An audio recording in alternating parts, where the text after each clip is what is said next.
Et on débarre ce journal avec une triste nouvelle pour la gastronomie lilloise, puisque nous parlons de la fermeture d'une véritable institution ouverte il y a presque 80 ans à Lille.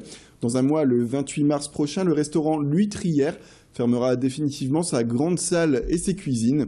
Déjà défait de son étoile au guide Michelin en 2012, l'établissement a également subi des dommages de la crise. L'arrivée de nouveaux chefs aussi talentueux dans la région. Bref, c'est tout le modèle économique de la gastronomie haut de gamme qui est actuellement en profonde mutation. Notez que les activités tout de même à l'Huîtrière de bar à huîtres, de vente aux particuliers et de traiteurs vont, elles, continuer.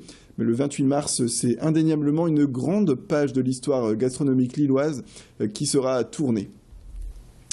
Et on passe tout de suite au reportage sur le Salon de l'Agriculture 2015 en compagnie de nos journalistes Idil Gunaï et Rémi Pem.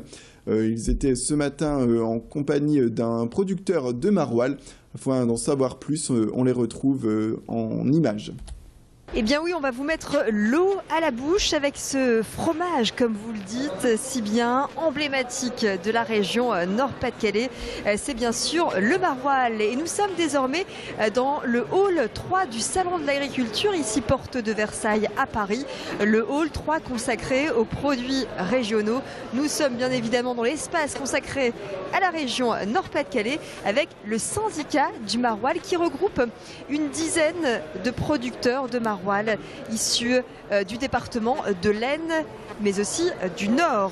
Régis van der Stichel, vous faites partie de ce syndicat du maroilles. On va préciser que le maroilles, c'est un fromage qui est fabriqué à cheval sur 2 départements, c'est ça? Oui, sur 2 départements, donc en tirage.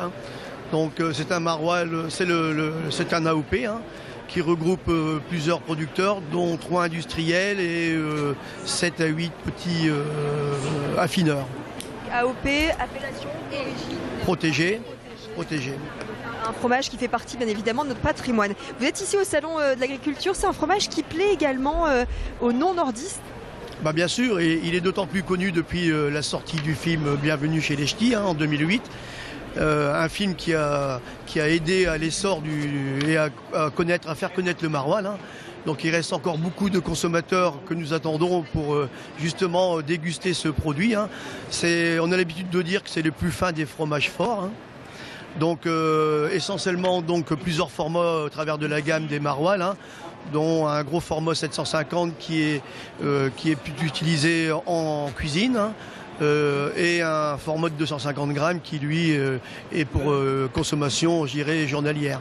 Alors, il existe différents types de maroilles, vous les proposez aujourd'hui. Le maroilles au lait pasteurisé, c'est ça? Et puis un autre? Voilà, donc au lait pasteurisé pour les 3 industriels. Et bien sûr en lait cru pour les artisans fabricants et affineurs. Très bien, merci beaucoup en tout cas Régis van der Stichel de nous avoir éclairé sur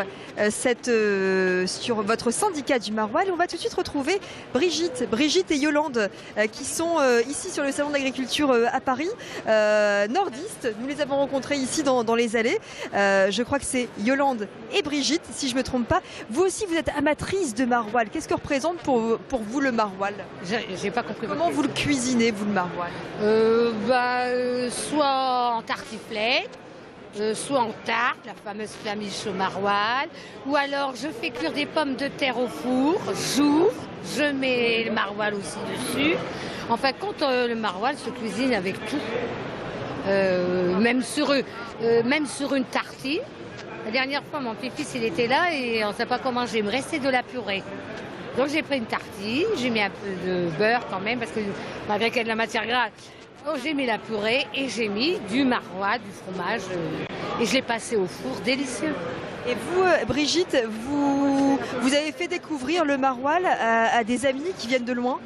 Oh, oui, effectivement, nous avons reçu des Russes dernièrement et on leur a fait une tarte au maroilles. Elles ont tellement apprécié que quand elles sont reparties, on leur a donné des maroilles de la région. Et franchement, elles étaient enchantées, quoi. Ouais. C'est très bon. Non, ils ne connaissent pas tellement ce genre de fromage aussi. Chez elles, elles ont du fromage, mais bon, on ne peut pas dire qu'il y a la même diversité qu'en France, hein. Très bien, merci beaucoup en tout cas Yolande et Brigitte. Je vois que vous n'avez pas perdu votre temps et tant mieux. Profitez bien de ce salon de l'agriculture. Je rappelle que la bière est à consommer avec modération bien évidemment. Et puis nous continuons notre petit bonhomme de chemin ici dans les allées de ce salon de l'agriculture à Paris avec un focus bien sûr sur les stands de notre région.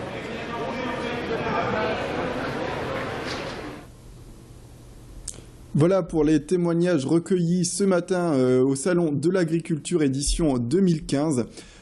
C'était donc Idil Gunay et Rémi Pem, nos envoyés spéciaux. Et c'est la fin de cette édition. Merci à tous de nous avoir suivis. On se retrouve tout de suite pour la météo suivie de l'infotrafic.